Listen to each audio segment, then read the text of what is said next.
You know all those memes you see online about quitting your life and moving to a cabin in the woods?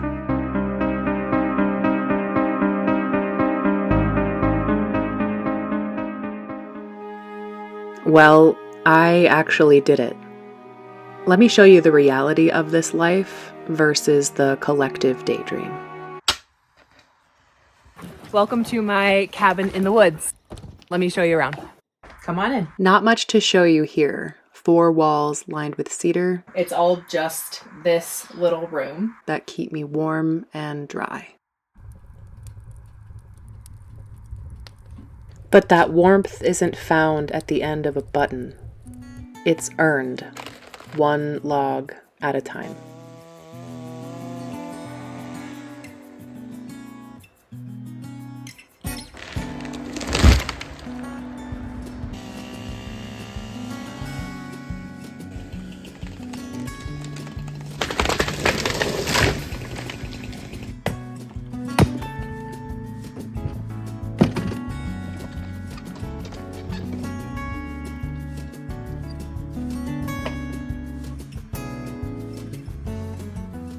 Warmth up here is something I've developed a reverence for,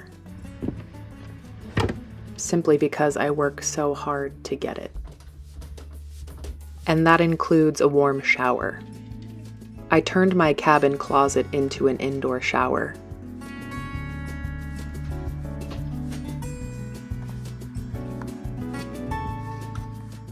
So that during the winter I am not stuck out in the freezing cold, bathing in the outdoor shower. Lots of counter space, and I do prepare meals in here, but my actual kitchen is out on the covered porch. We'll come back to the kitchen. First, let's talk about water. There is no well or active running water on this property, so I have set up rain catchment barrels and gutters here on either side of the cabin, and this 275-gallon IBC tote that is almost empty. I set this up last year to collect from this gutter. With last year's rain, it filled up quickly and stayed topped off for months, allowing me to enjoy my favorite feature on the property.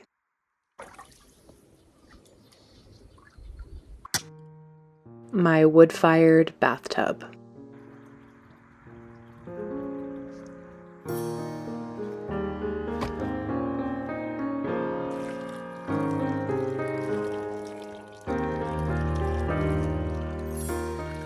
When the rains continue into the warm months, even the dogs get their own pool. You guys are gonna drink it all before it can fill the pool up. You silly girl.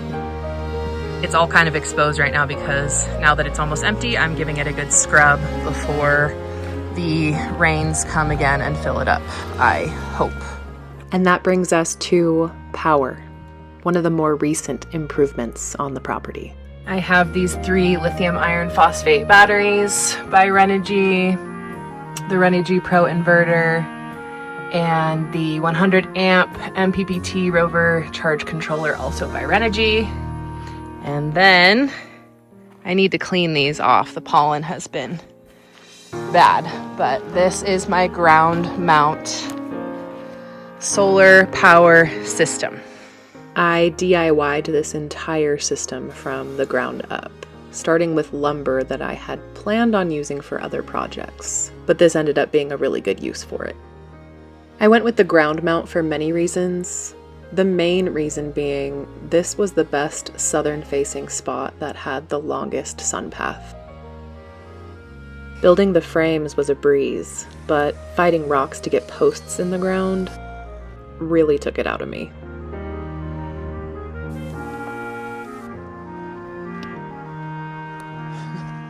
But for me, none of that was the hard part.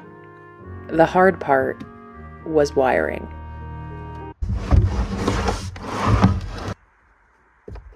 And I wired it all wrong my first go around and had to redo it.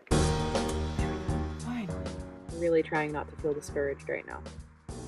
And after a few weeks break, I came back to this project, wired it correctly, and installed all the safety measures needed to protect this system, including grounding the entire array.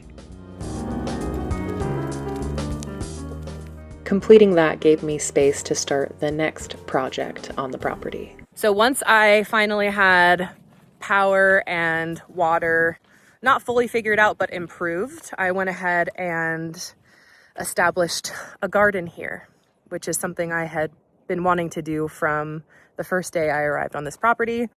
And 4 years later, I'm finally able to do it. Although not without struggle, because the water situation is real. We've got some thirsty stuff happening, so I'm gonna go ahead and get some water on this garden, and then we can continue the tour.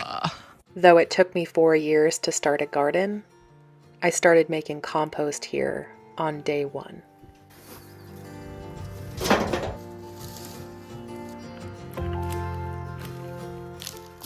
Which gave me about 4 yards of compost to incorporate into my hugelkultur mounds.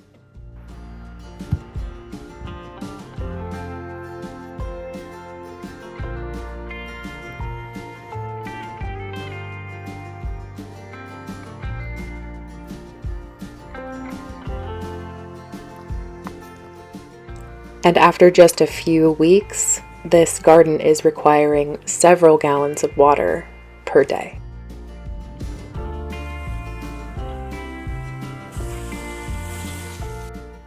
Of all the things I enjoy on my property, nothing has made me happier than having a garden. I had 13 out of 16 pumpkin seeds pop as of yesterday. I now have 14 pumpkins. Okay, the garden is taken care of for the day. Let me show you perhaps the most luxurious thing I have on the property is inside the storage shed. When I first got here in the summer of 2022, the only structures that were here were this little cabin and this blue storage shed. I have a full-size washer and dryer in here that I run off of a Blue Eddy power station. I filter my rainwater with a really cool water drop reverse osmosis filter. And the refuse water that comes out of that goes into this can, and that is what feeds the washing machine with this pump set up right here. Every drop counts. To this building, I added what was a chicken run, but my chicken run has turned into a woodshed. I don't have chickens here anymore. They went to live at lower elevation where they don't have to deal with cold winters. My property is just over an acre. I don't at all feel confined by that amount of space. As it is, I only use about 1/4 of my acre for now. And what I really prioritize for a piece of property is not actually the size of the property itself, but instead its proximity to public land.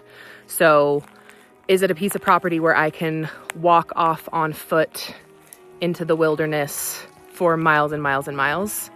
If yes, that's what I like, and that's what I have here.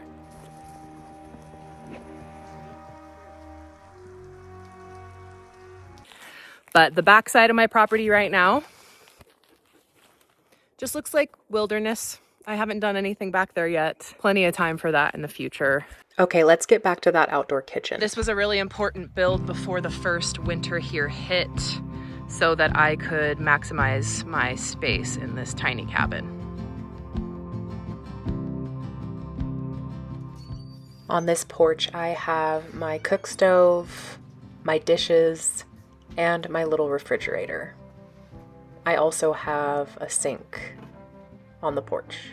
Dishes on the porch. Nothing fancy for porch dishes, just a bucket of hot water heated on the stove, and another bucket to catch the water coming out. And of course, it's where I do my cooking.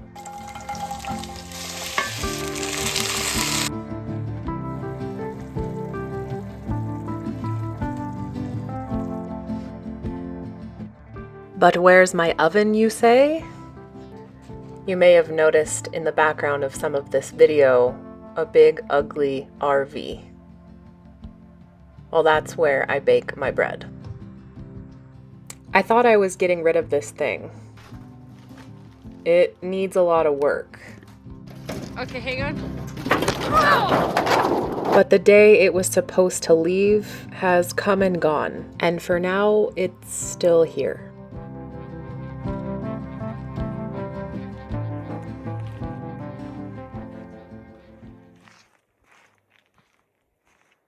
So what do you think? How does my reality measure up to the daydream?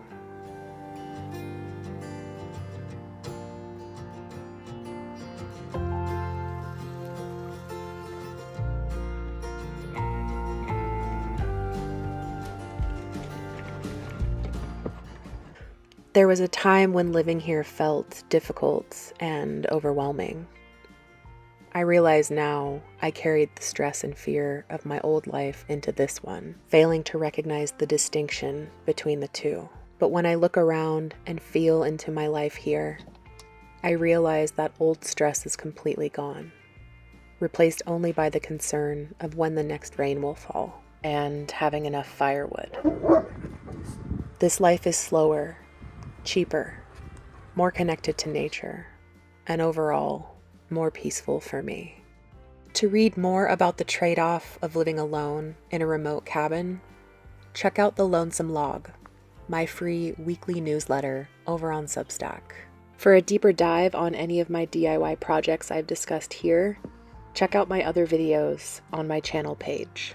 We're here only for a short time, and I really want to live in that time. Living like this slows things down, just enough for me to really feel.